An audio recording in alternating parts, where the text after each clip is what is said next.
नमस्कार। प्रादेशिक समाचार के साथ मैं शीला कुमारी। पहले मुख्य समाचार। देश के 45 स्थानों पर कल एक साथ लगेगा रोजगार मेला। प्रधानमंत्री नरेंद्र मोदी 71,000 युवाओं को सौंपेंगे नियुक्ति पत्र। रांची में मौजूद रहेंगे केंद्रीय मंत्री अर्जुन मुंडा। झारखंड विधानसभा के स्थापना दिवस का 3 दिवसीय समारोह कल से। राज्यपाल और मुख्यमंत्री होंगे शामिल। पहले दिन उत्कृष्ट विधायक सम्मान से नवाजे जाएंगे विनोद सिंह। राज्य सरकार के खिलाफ भाजपा का आंदोलन शुरू। पार्टी के प्रदेश अध्यक्ष दीपक प्रकाश ने सरकार पर राजनीतिक और वित्तीय अराजकता पैदा करने का लगाया आरोप। और लातेहार जिले में पुलिस के साथ मुठभेड़ में 3 नक्सली ढेर। गुमला और चतरा से 5 उग्रवादी हथियारों के साथ गिरफ्तार। और अब समाचार विस्तार से। प्रधानमंत्री नरेंद्र मोदी कल वर्चुअल माध्यम से लगभग 71,000 नवनियुक्त लोगों को नियुक्ति पत्र वितरित करेंगे। प्रधानमंत्री इस अवसर पर इन कर्मियों को संबोधित भी करेंगे।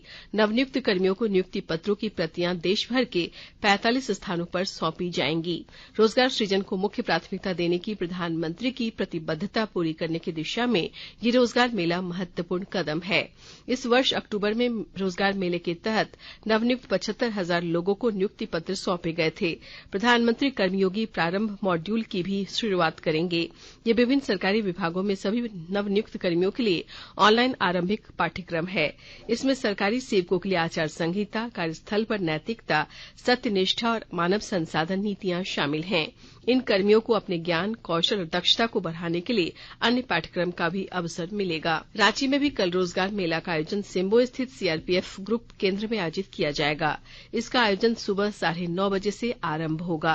रांची में 170 प्रतिभागियों को जनजातीय मामलों के केंद्रीय मंत्री अर्जुन मुंडा द्वारा नियुक्ति पत्र दिए जाएंगे। झारखंड विधानसभा का कल 22वां स्थापना दिवस है। इस मौके पर 3 दिनों तक कई कार्यक्रम आयोजित किए जाएंगे। कल विधानसभा के स्थापना दिवस समारोह में उत्कृष्ट विधायक के रूप में विनोद सिंह और सभा के उत्कृष्ट कर्मियों को सम्मानित किया जाएगा। कार्यक्रम में राज्यपाल रमेश बैस और मुख्यमंत्री हेमंत सोरेन शामिल होंगे। वहीं national university of study and research in law Ranchi और पीआरएस लेजिस्लेटिव रिसर्च नई दिल्ली के साथ केंद्र राज्य संबंध पर एक राष्ट्रीय सम्मेलन आयोजित किया जाएगा। राष्ट्रीय विधि विश्वविद्यालयों के कुलपति, प्रसिद्ध शिक्षाविद और देश भर के विद्वान इसमें शामिल होंगे। जबकि 24 नवंबर को छात्र संसद का आयोजन होगा। प्रधानमंत्री नरेंद्र मोदी ने कहा है कि सरकार ने पिछले 8 वर्षों में मत्स्य क्षेत्र के आधुनिकीकरण के लिए काम किया है। उन्होंने एक ट्वीट में कहा कि इन प्रयासों में नवीनतम तकनीक को एकीकृत करना, बुनियादी ढांचे का विकास और मछुआरों को अधिक ऋण सुनिश्चित करना शामिल है। भारतीय प्रशासनिक सेवा के वरिष्ठ अधिकारी गौरव द्विवेदी ने प्रसार भारती के मुख्य कार्यकारी अधिकारी का पदभार संभाल लिया है। श्री द्विवेदी 1995 बैच के छत्तीसगढ़ कैडर के अधिकारी हैं। राष्ट्रपति द्रौपदी मुर्मू ने उन्हें 5 वर्ष के लिए नियुक्त किया है। पदभार ग्रहण करने के बाद श्री द्विवेदी ने कहा कि प्रसार भारती की 2 इकाइयां आकाशवाणी और दूरदर्शन को अब भी सबसे विश्वसनीय माना जाता है। उन्होंने कहा कि इन इकाइयों को और मजबूत करने के प्रयास किए जाएंगे।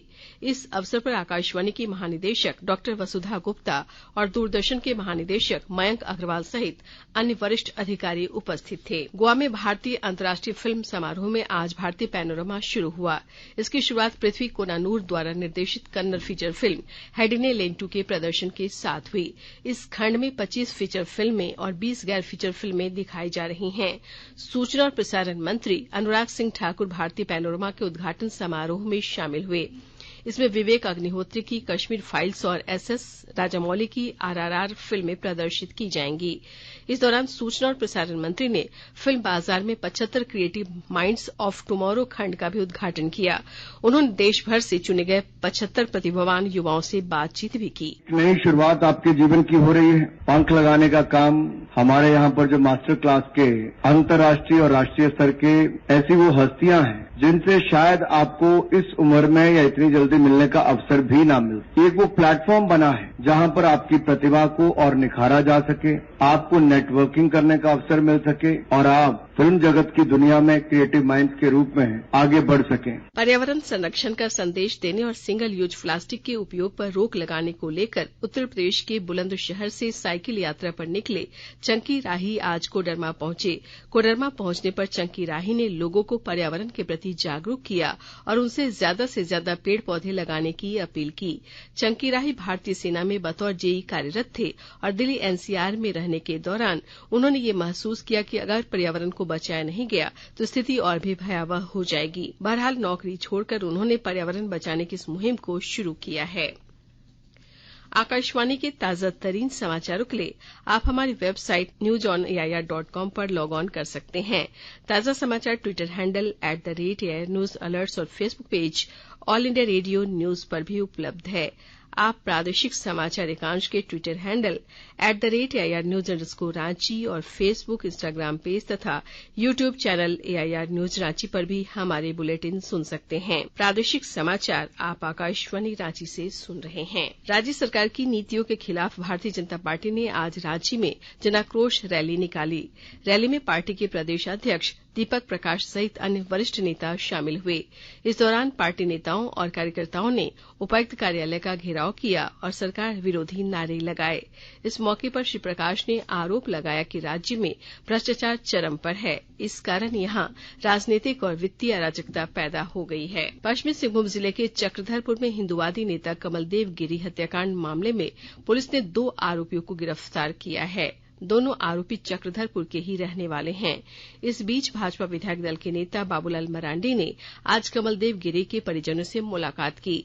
इस मौके पर श्री मरांडी ने इस मामले में पुलिस द्वारा की जा रही कार्रवाई पर असंतोष व्यक्त किया। नेवी ऑफिसर गौतम कुमार गुप्ता का पार्थिव शरीर आज उनके पैतृक आवास हजारीबाग जिले के हुरहुरु लाया गया। विशाखापट्टनम में सड़क दुर्घटना में वे शहीद हो गए थे। उनका अंतिम संस्कार कोनार पुल के निकट किया गया। इस दौरान सैकड़ों की संख्या में उपस्थित लोगों ने नम आंखों से उन्हें विदाई दी। नेवी के ऑफिसर और सिख रेजिमेंट के जवान अंतिम संस्कार के दौरान उपस्थित रहे। उन्हें गार्ड ऑफ ऑनर भी दिया गया। एंटी करप्शन ब्यूरो एसीबी की टीम ने आज धनबाद जिले के सरायढेला थाने में पदस्थापित एक दारोगा को 6,000 रूपये रिश्वत लेते रंगे हाथ गिरफ्तार कर लिया। दारोगा राजेंद्र उरांव केस डायरी लिखने के एवज में रुपयों की मांग कर रहे थे। भुक्तभोगी ने इसकी शिकायत एसीबी से की थी।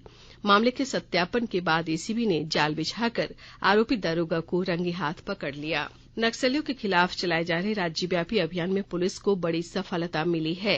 लातेहार जिले में आज पुलिस ने मुठभेड़ में 3 नक्सलियों को मार गिराया। मुठभेड़ स्थल से पुलिस को 3 हथियार भी मिले हैं। जिले के पुलिस अधीक्षक ने इसकी पुष्टि की है। उधर गुमला जिले के बसिया थाना क्षेत्र से प्रतिबंधित नक्सली संगठन पीएलएफआई के 3 सदस्यों को गिरफ्तार किया गया है। गिरफ्तार नक्सलियों के पास से हथियार और कारतूस भी मिले हैं। चतरा जिले में भी पुलिस ने उग्रवादी संगठन टीपीसी के 2 सदस्यों को गिरफ्तार किया है। और अब संक्षिप्त खबरें। पाकुड़ जिले में आज जल जीवन मिशन के तहत जिला स्तरीय कार्यशाला का आयोजन किया गया। पेयजल एवं स्वच्छता प्रमंडल द्वारा आयोजित कार्यशाला का उद्घाटन उपायुक्त वरुण रंजन और उप विकास आयुक्त शाहिद अख्तर ने संयुक्त रूप से किया। साहिबगंज जिले में आज राज्यव्यापी कार्यक्रम के तहत भाजपा ने राज्य की हेमंत सोरेन सरकार की नीतियों के खिलाफ प्रदर्शन किया। प्रदर्शन में दुमका के सांसद सुनील सोरेन, गोड्डा विधायक अमित मंडल और राजमहल विधायक अनंत ओझा भी शामिल हुए। चाईबासा कामगार कर्मचारी कांग्रेस के राष्ट्रीय उपाध्यक्ष संजय गाबा ने कहा है कि केंद्र सरकार लेबर कोड के रूप में श्रमिकों को मारने का स्वरूप तैयार कर रही है। चाईबासा में भारत जोड़ो यात्रा के तहत असंगठित क्षेत्र के मजदूरों के लिए एक कार्यक्रम का आयोजन किया गया। कार्यक्रम में कामगार कर्मचारी कांग्रेस के राष्ट्रीय उपाध्यक्ष संजय गाबा शामिल हुए। रेल यात्री सुख सुविधा समिति के 25 सदस्यीय टीम ने टाटानगर रेलवे स्टेशन का निरीक्षण किया। समिति द्वारा स्टेशन परिसर से संबंधित रिपोर्ट भारतीय रेलवे बोर्ड को सौंपा जाएगा। जमशेदपुर के मानगो थाना पुलिस ने ब्राउन शुगर के 2 तस्करों को गिरफ्तार कर जेल भेज दिया है। गिरफ्तार आरोपी की गाड़ी से 400 पुड़िया ब्राउन शुगर भी बरामद किया गया है। गोड्डा जिले के पथरगामा थाना क्षेत्र की सुंदर नदी के किनारे पेड़ से लटका एक शव बरामद किया गया। पथरगामा थाना प्रभारी अरुण कुमार ने दल बल के साथ घटनास्थल पर पहुंच शव को कब्जे में लिया और आगे की कार्रवाई शुरू कर दी। साहिबगंज जिले में आज अपर समाहर्ता की अध्यक्षता में सड़क सुरक्षा समिति की बैठक आयोजित की गई। इस दौरान दुर्घटनाओं को रोकने के लिए एहतियाती कदम उठाने पर जोर दिया गया। अंत में मुख्य समाचार एक बार फिर। देश के 45 स्थानों पर कल एक साथ लगेगा रोजगार मेला। प्रधानमंत्री नरेंद्र मोदी 71,000 युवाओं को सौंपेंगे नियुक्ति पत्र। रांची में मौजूद रहेंगे केंद्रीय मंत्री अर्जुन मुंडा। झारखंड विधानसभा के स्थापना दिवस का 3 दिवसीय समारोह कल से। राज्यपाल और मुख्यमंत्री होंगे शामिल। पहले दिन उत्कृष्ट विधायक सम्मान से नवाजे जाएंगे विनोद सिंह।